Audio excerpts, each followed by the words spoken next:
Yesu ashimwe bene data, nitwa Emmanuel Ndayizeye, no pastor muri ADPR, mbahaye ikaze mu ijambo ry'Imana. Nifuje ko tuganira rivuga ngo ntutinye.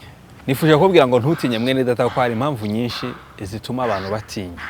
Ejo bundi ku rubuga rwanjye rwa Facebook nabajije ikibazo avuga ati niki kintu abantu batinya cyane. Abantu 28 bansubije bavuze ibintu 12 abantu batinya, harimo urupfu, harimo ubukene, harimo inzara, bavuze ibintu byinshi. Ariko hari n'abahanga mu bumenyi bwa muntu bavuze yuko hari impamvu cyangwa se ibintu 645 umuntu atinya. Ariko ngufitiye inkuru nziza. Muri Bibiliya hari imirongo 365 ivuga ngo ntutinye.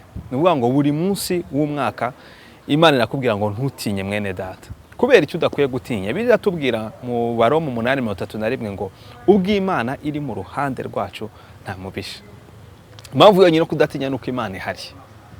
Kumva ko Imana iri kumwe nawe nicyo cyonyine gishobora gutuma udatinya, kuko iyo uri kumwe n'Imana uba ufite byose. Aravuze ngo wowe guteranya n'Imana muruta abantu bose bahuriye hamwe. Impamvu udakwiye gutinya kuri kumwe n'Imana nuko Imana igukunda, Imana igufitiye imigambi myiza. Biravuga ngo ibyo nibwira nzabagira ni byiza si bibi. Ibi ntibivuze ko ibi bitaba, ibi biraba ko turi mu isi.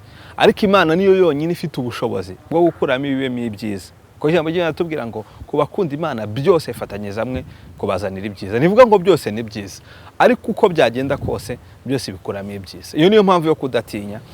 Iyo uretse rero ubwoba ntibukugireho imbaraga, ukumva ko Imana iri kumwe nawe, ugira imbaraga. Tera intambwe ukandagire mu mazi, ibindi byose Imana izabikora.